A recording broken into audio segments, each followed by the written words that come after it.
ভিতরে দেওয়া হয় না, আপনারা তো এগ্রি যে মিডিয়া অ্যাক্সেস দেওয়া হয় নাই। দ্বিতীয়, একটু আগে ইন্ডিপেন্ডেন্ট অবজারভার যারা সব সেন্টারে ঢুকে অবজার্ভ করছে তাদেরকে এখানে আটকে রাখা হয়েছে, ঢুকতে দেওয়া হয় নাই।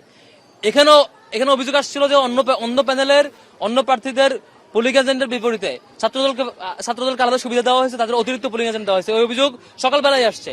ইসলামী ছাত্র আন্দোলন বাংলাদেশ এসে অভিযোগ দিয়ে গেছে, তাদের পোলিং এজেন্টকে বের করে দেওয়া হয়েছে। এই অভিযোগ আসার পরও মিডিয়াকে অ্যাক্সেস না দেওয়া, ইভেন ইন্ডিপেন্ডেন্ট অবজারভারকে অ্যাক্সেস না দেওয়া। এখন 10:30 কথা বলছি তো, ঢুকতে দিতে বলছি তো, বলছে একটু পরে কেন? ভিতরে কি চলতেছে এটা বলেন। একটু পরে কেন হবে? এখন ঢুকবে, আপনারা ঢুকেন।